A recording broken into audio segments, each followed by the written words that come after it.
महाराष्ट्र में महाविकास आघाड़ी गठबंधन यानी एमवीए को लेकर शरद पवार के बयान से राजनीति में हलचल है। कहा जा रहा है कि महाराष्ट्र में एमवीए में टूट हो सकती है और साथ ही एकनाथ शिंदे की सरकार भी गिर सकती है। पवार के बयान के बाद अंदाजा लगाया जा रहा है कि महाराष्ट्र में जल्द ही एमवीए गठबंधन का अंत हो सकता है। हालांकि शिवसेना जो यूटीबी नेता संजय राउत ने इससे साफ इनकार किया है। दरअसल पवार ने कहा था कि महाविकास आघाड़ी आज है, कल होगी या नहीं यह पता नहीं। साथ में चुनाव लड़ने पर कोई फैसला नहीं हुआ है, कई मुद्दों पर चर्चा भी नहीं हुई है। शरद पवार के इसी बयान के बाद महाराष्ट्र में बवाल मचा हुआ है।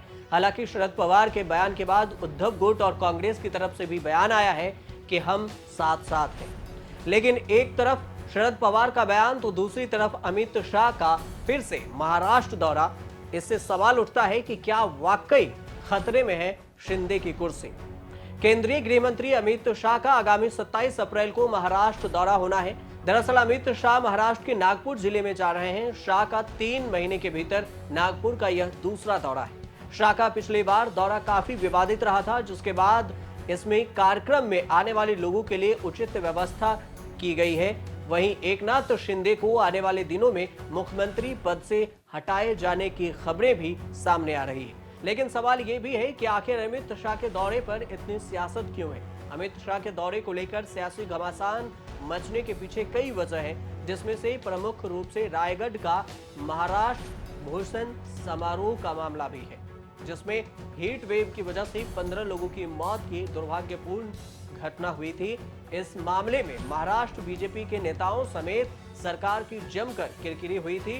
बीजेपी ने सरकार पर संदोष मुकदमा चलाने की मांग भी की थी। इसके अलावा यह भी चर्चा शुरू हुई है कि एकनाथ शिंदे बतौर मुख्यमंत्री अब कुछ ही दिनों तक रह पाएंगे और ज्यादा दिनों का मेहमान नहीं है। जल्द ही उनकी विदाई हो जाएगी।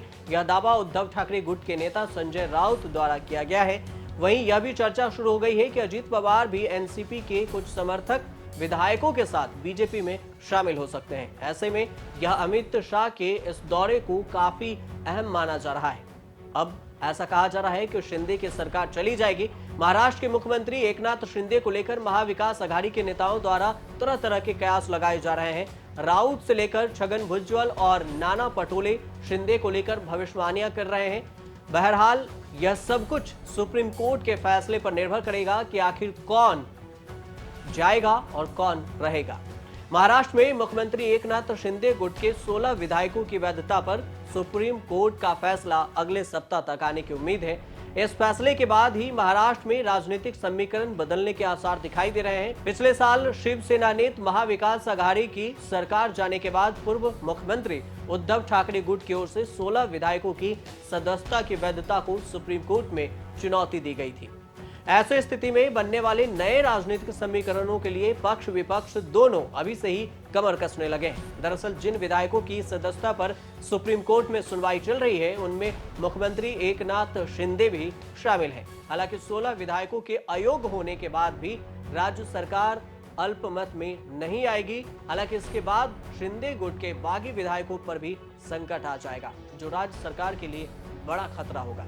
शिंदे के अयोग्य होने के बाद क्या अजीत पवार को बीजेपी अपने साथ लाएगी, ये भी सवाल है, क्योंकि महाराष्ट्र में सियासी हलचल इसलिए भी तेज है कि पिछले दिनों खबर आई थी कि एनसीपी नेता अजीत पवार अपने कई विधायकों को लेकर अलग हो सकते हैं। आप देखते रहिए न्यूज़।